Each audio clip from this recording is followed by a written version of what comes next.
OMG! Jack Roberto, sinugot at binugbog si David Licauco, sugatan, kritikal sa ospital ngayon.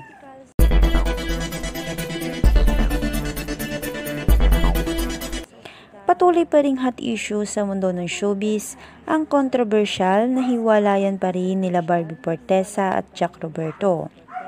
Sa kabila ng pambabatikos sa kanilang paghihiwalay ay patuloy pa rin nadadawit ang pangalan ni David Licauco na siyang itinuturong dahilan kung bakit daw naghiwalay sina Jack Roberto at Barbie Forteza. Ayon pa sa usap-usapan ay unti-unti na raw nahulog ang loob ni David kay Barbie maging si Barbie kay David. Usap-usapan na rin na madalas na namamataan na magkasama si David at Barbie na magkasama, kahit daw noong sila pa ni Jack Roberto. Naging madalas na raw ang pagtatalo ni Jack Roberto at Barbie Forteza noon dahil kay David.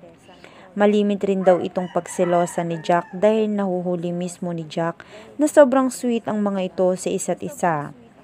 Hanggang sa natanong raw ni Jack noon si Barbie kung ano ang meron sa kanila ni David, bukod sa pagiging magka-love team.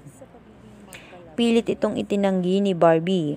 Todo deny ang dalaga na may relasyon sila ni David at tanging magka-love team lang daw sila nito. Hanggang sa isang araw ay nahuli mismo ni Jack si Barbie. Dito na raw nagsimulang magkalabuan ang dalawa, hanggang sa nagdesisyon si Barbie na makipaghiwalay kay Jack.